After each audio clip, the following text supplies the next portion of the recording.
ঘরের তৈরি প্রত্যেকটা খাবারেরই স্বাদ আলাদা। গরম গরম চিকেন ভেজিটেবল রোল, ভেতরের নরম চিকেন আর তাজা সবজির মজাদার মিশ্রণ, এক কামড়েই যেন ঘরোয়া ভালোবাসার স্বাদ। সহজ খাবার কিন্তু স্বাদে ভরপুর এক সুখ।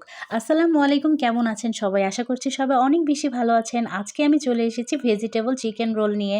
তো ফার্স্টেই আমি আদা কুচি এবং কি রসুন কুচি ভালো করে ভেজে চিকেনটা দিয়ে দিলাম।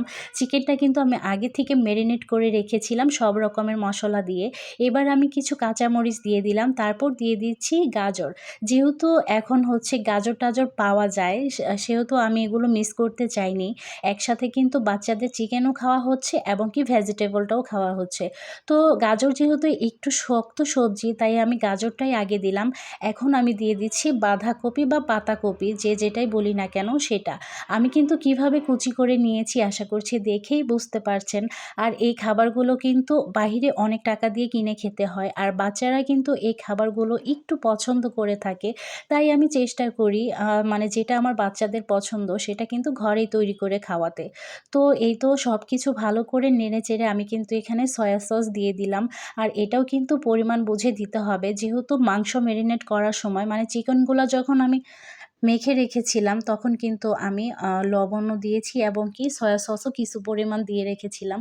তো লাস্ট পর্যায়ে কিন্তু আমি এখানে চিনি অ্যাড করলাম। চিনি অ্যাড করলে আলাদা একটা সুন্দর আ মজা আসলে বোঝা যায়। আর যেহেতু বাচ্চারা খাবে, তো লাস্ট পর্যায়ে আমি এখানে আরও দিয়ে দিলাম হচ্ছে কর্নফ্লাওয়ার। কর্নফ্লাওয়ার দিলে এর থিকনেসটা একটু ঘন লাগবে, খেতেও ভালো লাগবে।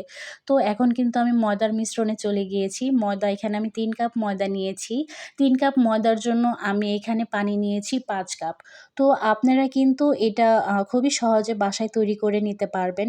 ডোটা কিন্তু অনেক পাতলা হবে। আমি একে, একে কিন্তু এই যে শিটগুলো বানিয়ে নিচ্ছি। একটা টিস্যুর সাহায্যে ফ্রাই প্যানটা ভালো করে ক্লিন করে তারপর মানে মুছে নিয়ে আমি কিন্তু ১ চামচ পরিমাণ করে দিয়ে ভালো করে নেড়েচেড়ে এটাকে সাইজ আমার যে শেপটা আমি নেব মানে সাইজটা নেব সেই অনুযায়ী ছড়িয়ে নিচ্ছি। তারপর হচ্ছে এই তো চিকেন আর ভেজিটেবলটা পরিমাণ মতো দিয়ে নিচ্ছি। তারপর এইভাবে করে ভাঁজ করে নেব। আর হচ্ছে আটার জন্য আমি ব্যবহার করেছি কিছুটা ময়দা, একটু ঘন করে মেখে সেটা আমি ব্যবহার করছি। আসলে এই রেসিপিগুলো কেউ আমার এটা দেখে শিখতে হবে, করতে হবে, ব্যাপারটা কিন্তু আসলে এমন না। আমি আমার মতো করে করছি। আমি জানি আমার চেয়ে ভালো আমার আপুরা করতে পারে। তো আমি আসলে যেভাবে করেছি সেটাই শেয়ার করছি আপনাদের সাথে। তো এই তো আমার সব কয়টা কিন্তু রোল বানানো হয়ে গিয়েছে। এখন কিন্তু এটাকে আমি ভালো করে এই তো এই মিশ্রণটাতে আমি এটা দিয়ে নেব। এই মিশ্রণটাতে এইভাবে ভালো করে গড়িয়ে দেন হচ্ছে আমি এটাকে ব্রেড ক্রাম্বে গড়িয়ে নেব। অবশ্যই কিন্তু এটা ব্রেড ক্রাম্বে গড়িয়ে নেবেন, যেহেতু আমি বলেছি আগেই বাচ্চারা খাবে। বাচ্চারা এই ব্রেড ক্রাম্বের কালারটা দেখলে ওদের আলাদা একটা আকর্ষণ কাজ করে, যার জন্য আমি ব্রেড ক্রাম্বটা ইউজ করেছি। কেউ চাইলে এটা বাদও দিতে পারেন।